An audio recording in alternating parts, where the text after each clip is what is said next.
Do you ever wonder if the government could be taken over? Do you believe that extraterrestrial life force is the government's best kept secret?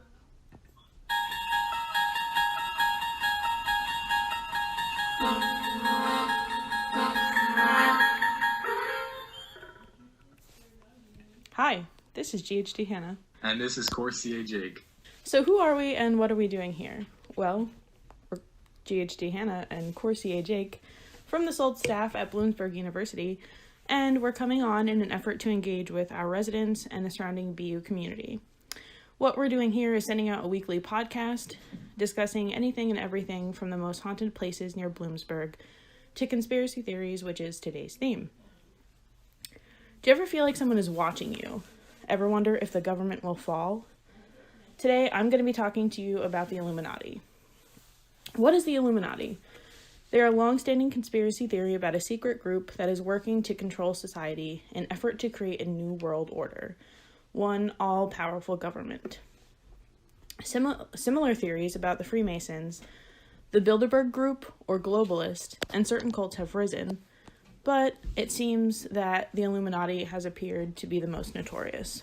Jake, any weigh in on the group of the Illuminati?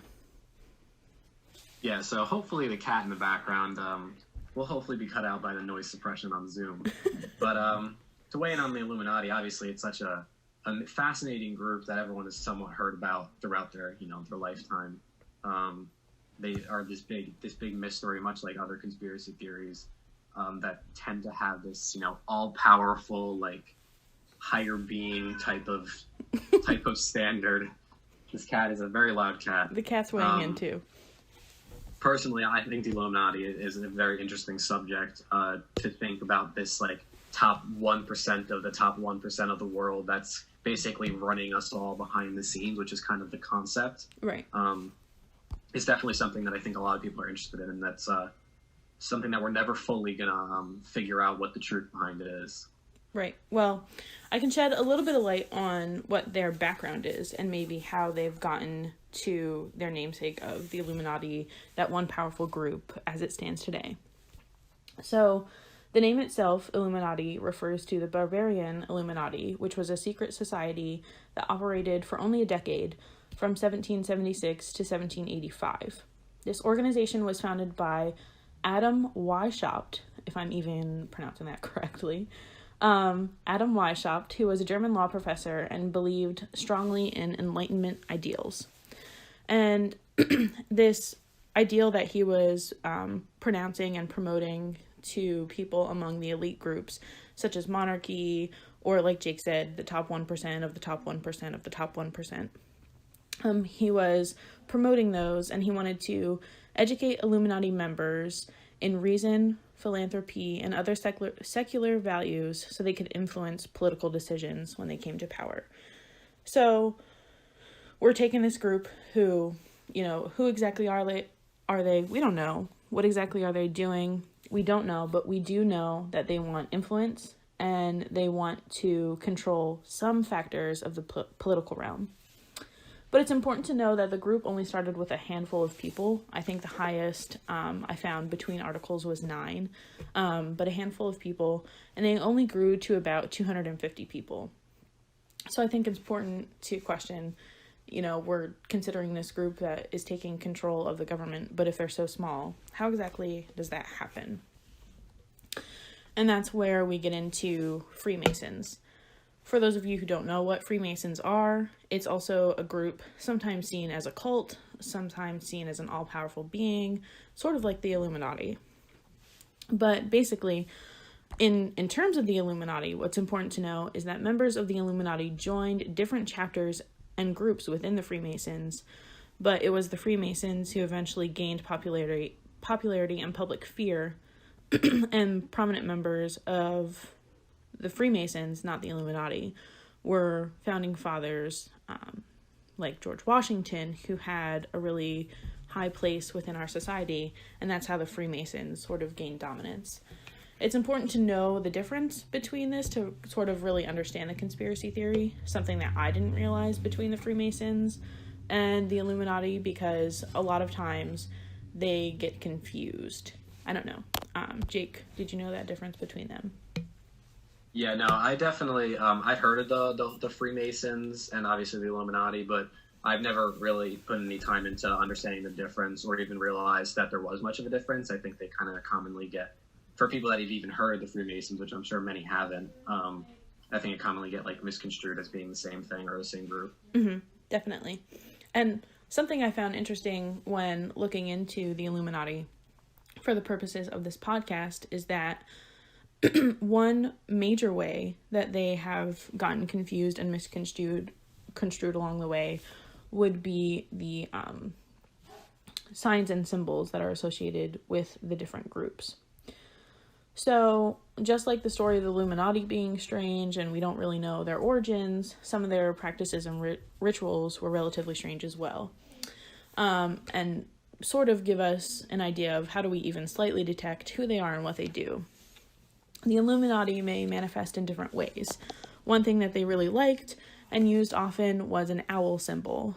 Members of the Illuminati use owls as a symbol, but the reason remains ambiguous. Some people have guessed it was because of the eyes and the fully rotating heads, that they're always watching, they're always able to see what's going on.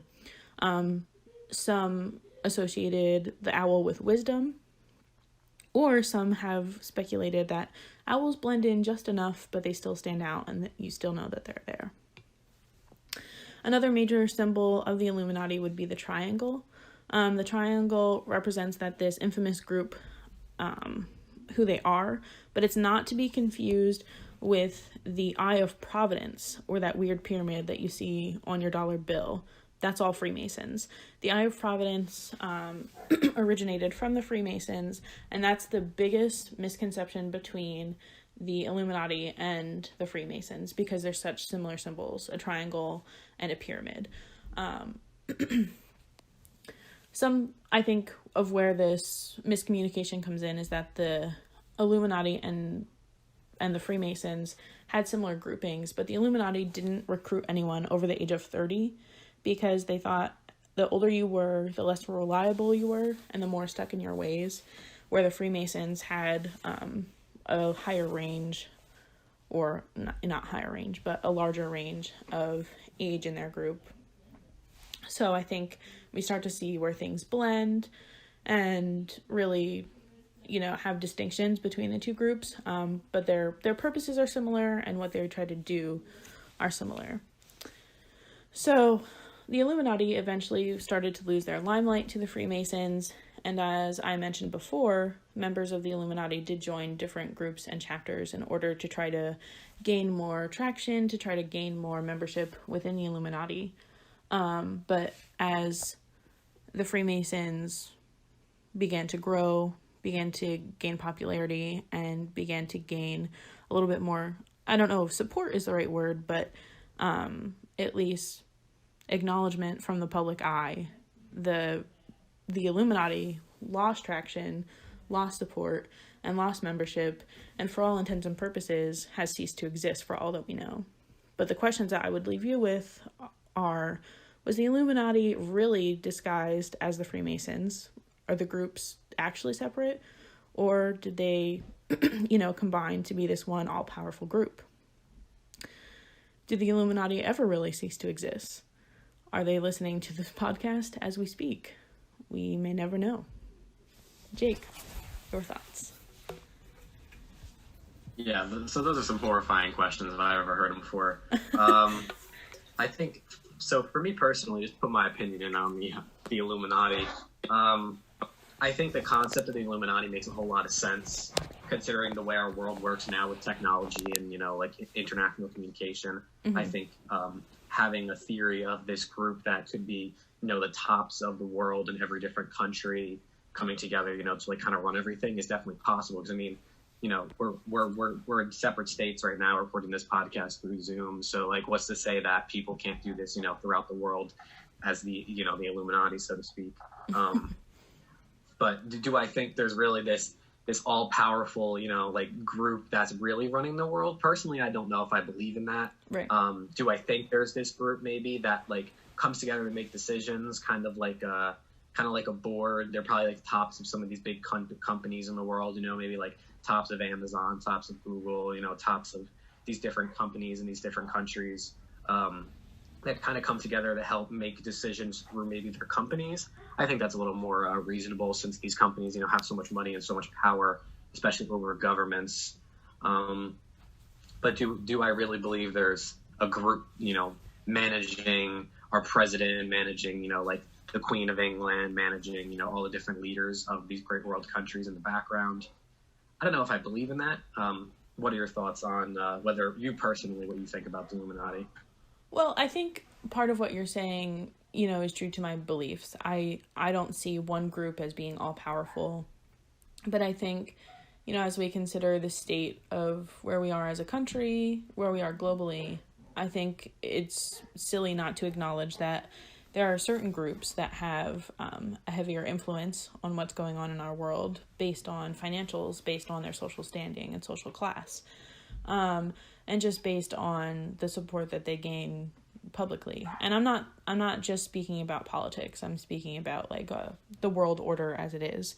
So I think it's possible that there are individuals who have a higher sense of influence on the government, and I don't know if I necessarily would say it's one group. I think the Freemasons, the Illuminati, sure, they could have been a thing, and sure, they still may be a thing, but there are probably so many other groups that are similar to them, that I wouldn't say one group in particular had all that power and all that dominance. But, I mean, we'll never know. Yeah, it's impossible to tell. Obviously, it might seem out there, it might seem unrealistic to think people are running everything in the background, but when you truly, play the devil's advocate role and you think about it, if you were to take, the top 20 richest people in the world, those people are going to have more money combined than we'll ever have. The entirety of half of our country, right, or more. So it's you take all these top people, and I mean, money is power to an extent. So you can hire, the best of the best detectives and the best of the best, programmers and everybody that can kind of set you the foundation, the infrastructure for some organization that kind of, goes under the radar and that no one knows about. Mm-hmm. So they can totally be covered, from public eye without a doubt when you have that kind of money. If, the whole concept of Illuminati isn't what we think it is. So I definitely think it's nowhere near impossible. It's definitely a probable thing. But, how much of it is real? Are we going to say that's the top 1% that's running the governments? Are we going to say the governments have their own group that they're secretly, collaborating with each other all around the world? Is it, every government? Is it just the tops of the biggest countries, most powerful countries in the world? So there's a lot that it really could be. Mm-hmm. And you definitely can't disprove it because, how can we when everything is so top secret and hidden? And I mean, it's just a theory, obviously, at the end of the day, so you can't disprove anything. Right. And I just think at the core, theories like this, they're natural because we grow up looking to authority and to those who have power over us, and that is the root of this theory.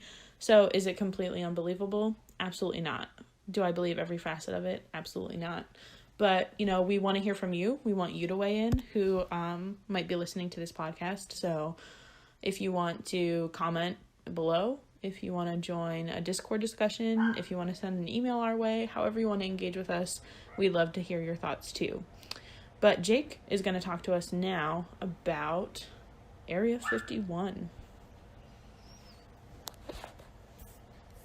Yeah, so Area 51 kind of, it could connect to the Illuminati in a sense with this whole top secret, nothing, the public doesn't really know a lot about it. There's a lot of power, a lot of differences in the background of Area 51.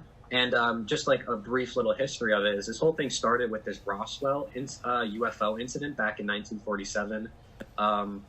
There were several witnesses near Roswell, New Mexico, that saw a disc-shaped object moving in the sky, and it was and it is said to have crashed somewhere in Roswell on this farmer's ranch, where they found this material that kind of was unearthly and something they had never seen. Obviously, this was back in 1947, so technology was not the same as it was today, but it was kind of this weird metallic material that no one had really seen before. And the immediate thought process is, when you don't know what something is, we gotta, put it above like humans. So people immediately were thinking of extraterrestrials, aliens, that sort of thing, as this being like UFO debris.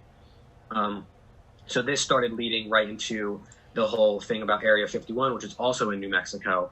So it was said to be traveling, I believe, in the distance of towards Area 51. So that's kind of where this came about. It was traveling in New Mexico in the direction of Area 51. So a lot of people were thinking maybe it was, going to land there, that kind of thing. But obviously, was it a UFO? I guess the world will never really know, because now our technology is so advanced that it doesn't appear to be so extraterrestrial anymore. But I think one of the best ways to start a conversation like this is for me to ask you, Hannah, what do you think about extraterrestrials? Like, do you think is that a believable thing in your mind, that there's, these alien life forms on other planets or other galaxies that we either know about or don't know about? Yeah, I think almost that it's an uncomfortable question, because it's one that we don't want to think about. Because I wouldn't say it's the very idea of it is threatening, but I also wouldn't say that it's not threatening. Because I think, we on Earth see our planet as the only life-sustaining planet, but now that we know planets such as Mars sustain life, have water sources, that in and of itself is important to consider. But me, Hannah, just a person who has beliefs and morals and values, would say yes, there's definitely extraterrestrial life force out there. What does that look like? I don't necessarily want to think about it at this point in time. Interesting. It actually kind of differs from my thought process about it. I think the concept of an alien, as like, everyone immediately thinks about this like green creature, that has like, kind of like E.T., like this kind of like crazy magical creature that's out there somewhere. Right. Obviously, I don't believe in that aspect of it. I definitely believe in the possibility of life on other planets, whether that be in like microorganisms and that kind of aspect. Mm-hmm. But when it comes to like other beings living on like other planets that kind of, are somewhat human-like, I guess, so to speak, or maybe even animal-like, personally, I don't really see that as a possibility. And I think part of that could be that there's no actual evidence out there that can prove that. We've obviously only explored like our solar system, like the Milky Way, as much as we have, and we don't even know anything about the other solar systems that are like out there in space. Mm-hmm. So the possibilities are endless, because they're saying, space is endless, so it's kind of impossible to tell what else could be out there. And they also say that, the likelihood that we're the only planet that's like Earth and the only beings that are like, humans, is very slim, considering if possibilities are endless, then how can we definitively say that we're the only ones? So that's, kind of a scary concept to think, right, that, there could be other humans on other planets, even possibly, that are just like us that we don't know about, or they don't know about us, or maybe they do know about us and we don't know about them, that kind of thing. I have to tell you, you never Jake, know. We could be being watched by aliens. I have to tell you that I shared sort of your ideas on what this looked like until I saw the film Arrival. It sort of shook everything that I believe about aliens and what other life force could look like. It's a really interesting movie. I would suggest checking it out. Be prepared for a little bit of some mind-bending games or challenges to what you think could be true. But, when we consider artificial intelligence and what that looks like, and, proof of different things out there, I don't know. It's hard not to think there could be something. Anything. Yeah, definitely. So, switching back over to Area 51 more specifically, the whole concept of Area 51 really came about because, as many know, Area 51 is within these areas in, the U.S., intelligence base out in New Mexico. So Area 51 is just one part of this base. where there's like an airport for like the Air Force and stuff like that. So Right. Area 51 is more than just, this one little piece out in the middle of nowhere. It's a part of the whole base where they do testing on different weapons and different intelligence, stuff like that. So they do a lot of construction, production, that kind of stuff of like stealth bombers and recon planes and those kind of military vehicles that, can be stealthy in the sky, won't be detected on radars of any countries that they're going to, observe over. So these planes are many times, developed to be, sleek and like kind of like blend in with the sky, that kind of thing, which is very similar to what, we tend to see UFOs portrayed as. Right. Obviously, you see movies or like even video, like whether they're edited videos or real videos of like kind of these figures that almost camouflage themselves with the sky and the clouds as they're flying by, and kind of maybe have like a little glint or a little shimmer to it that people are noticing. So but that's also very similar to the technology that they're producing over in this military base in Area 51, so to speak. So the misconception there is very reasonable for it to be thinking UFOs and stealth bombers and recon planes that the U.S. government is producing out there can be seen as the same thing. But the question is, like, obviously it's very secret. It's very secretive. Like, it's very top secret. They even have a satellite picture that the government edited and blurred out certain things so the public couldn't see it. So it's like, what could possibly be going on there, whether it's aliens or not, that's so secret. So I just want to see your take on that. Yeah, that's hard. It's truly hard because something that we are so in the dark about, how do we really have an answer about it? And that's what I think really unsettles me the most, is that it's such a secret, it's such an unknown thing that I have a hard time coming to terms with the fact that the government, who, dictates my paycheck, my taxes, what I pay back to them, so many different facets of life, you think that we would know at least parts of what Area 51 is. And I know with technology, how fast-moving it is, how vulnerable we could be if we knew too much. I just don't think we know enough about Area 51. I think it's reasonable to consider, yes, it's newer models, they're going to blend in, they're going to look like probably planes and equipment and other things that we've never seen before.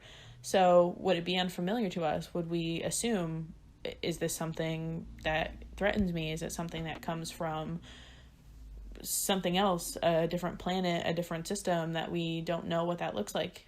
Sure. But I think it's just so vague, so ambiguous, so unknown that it's hard to weigh in on. Yeah, I think as humans, I think our brains are naturally wired to connect something that we've never seen before to something that we don't know if it's out there, kind of thing. So right. If someone looks up and they, catch a recording of some new U.S. stealth plane that hasn't been seen before, immediately people are going to see this recording on, Twitter, Instagram, Facebook, all these different social platforms, and be like, oh my God, there's aliens, there's UFO flying over whatever city or country or whatever this was recorded in, because we don't know what it is and we've never seen it before. So no one's ever seen, a UFO before. So you're going to connect those two, I think, naturally in your brain. You're not going to logically think about it unless you're truly skeptical or truly very interested in the topic, maybe, that you're going to kind of try to like figure out more based on what you know.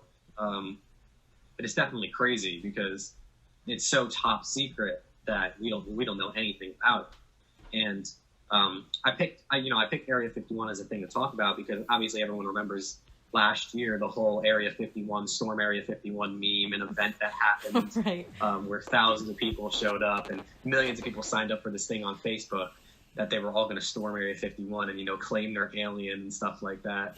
So obviously this is a hot topic and theory in our culture now. Because nowadays we live in a very, tech savvy, very, advanced, I think, a very curious world. Yeah, I think absolutely. a lot of the humans nowadays are very curious, especially in like our generation, are very, we want to figure out everything. We're very into that aspect of it. Yeah, we want So, answers. and it's definitely, it was cool to see these videos and pictures from the people that went to Area 51, back in, I think it was like September or October, of like, there's these pictures of all these guards, like armored and stuff like that, like guarding it, and like all these, like, just like the fence or whatever. And it's just kind of like eerie and like kind of crazy to know that like it's that protected, that like the government had to take it that seriously when it was, this meme, like, memes are supposed to be funny and entertaining and stuff like that on the internet, but it was taken this seriously by the government, which means that they don't even want their own citizens knowing about something like this because the power could be too much, or they don't want it getting out to other countries if this is different type of weaponry we're keeping, on lockdown in case there's ever World War III or something of that nature. But knowing that the government went to extremes like that to protect this base that, I mean, was built in the middle of a desert, and you can't even get within, like, I don't even know, miles and miles of this place without hitting, guards or security. So it's even totally, that is crazy to think totally about. Protected. So yeah. So what's happening there is unknown, and will we ever find out? Probably not. Area 51 will probably be, an enigma to the majority of the world for the remainder of the United States' existence until, either the world collapses or the country collapses, whatever happens. But it's totally just out there. Something that I think of is like, okay, sure, the government needs, they need to hide certain things from us because the right amount of intelligence and weaponry or equipment or, whatever in the hands of someone who, should not be equipped with that could be disastrous, could lead to some really negative consequences. So part of me says, okay, sure, you do your thing in Area 51 and I'll do my thing at Bloomsburg University or at, in the comfort of my home. But the other part of me knows that is a little bit naive and I don't know enough to really be totally comfortable with that. Yeah, definitely. And another question I wanted to prompt you with to kind of go off this, and it's kind of like a creepy question when you really think about it, but about all these, there's always these stories of people who, just go missing and like no one really knows whatever happened to them. What do you think about the concept and the theory behind Area 51 that they kind of, kidnap American citizens, so to speak, to, run different tests on them or create these superhumans or whatever the case may be with them? Because, people go missing and a lot of people resort to, government cover up because, who could cover up a missing person as well as, the government of the country. Right. Do you actually believe that people are, quote unquote, going missing, whether they're actually volunteering for something like this, to go to Area 51 to, be tested on subjects, to turn into Captain America, so to speak, who is, this government test and, superhero. Yeah. So, like, do you think that's a possibility that, there's a Captain America over Area 51? Well, I mean, Chris Evans just may be our Captain America, but, oh gosh, I don't know. I think the notion that there's no one to better cover up something like that than the government, absolutely. Because the bureaucracy of, I mean, I could be getting myself into some hot water, but, investigators are going to work with Federal Bureau of Investigation, are going to work with government factors, are going to work with, it's all connected. So I think it's reasonable to say that if there is a cover-up, it could happen through government, in consideration of these missing persons. Are people volunteering? I learn something new every day, and I'm surprised by the things that I learned every day. So I think it's possible that even in factors not like Area 51, but I think citizens would be willing to volunteer themselves for government testing and different facets of, projects or experimentation or just, I don't know. I don't even know how to put it into words what I'm trying to say, but I think people are willing to volunteer to to do the will of the government. Is it as far as, you know, missing persons in Area 51? Part of me thinks, no way, that sounds ridiculous, but the other part of me could buy into it. Yeah, and it's crazy to think how, like, if let's say you're the government and, like, you have this crazy, you know, experiment that you want to try, and, like, you need a volunteer because I think from a moral, ethical standpoint, I don't think our government would just kidnap people, you know, from their homes to run experiments on them. I don't think that's what we're about, and I don't think that's pretty much. I don't think many countries and governments would be about that around the world. Right. But how do you recruit somebody like that? Because you can't leak that knowledge that you're running these experiments, and then also, you know, what goes into these background checks and all these different, you know, everything you need to do to make sure this person is, you know, reliable, that they have, you know, whatever the genetics you need to run this test, that they're not going to leak any information, and then after you run tests, all this stuff, like, are these people just allowed to return back to society as normal people? How do you know they're not going to say anything? Like, how do you know the person you sit next to in class wasn't a test subject at, like, one of these crazy things? Like, how do you know, like, your sister, your brother, like, someone you're related to, you know, like, anything like that? How do you know that's not, you know, these people? Because they wouldn't be allowed to say anything. Or even if they're, you know, the part of the testing wipes their memory of all this, or it keeps them from telling the truth, like, all that stuff, because, you know, they have to protect these secrets. So right. The secrecy and the unknowing behind it, you know, you can go on and on about these theories and you can craft anything you want out of it, because the truth of the matter is we don't know and we're never going to know. So, you know, you can get as creative with this as you want.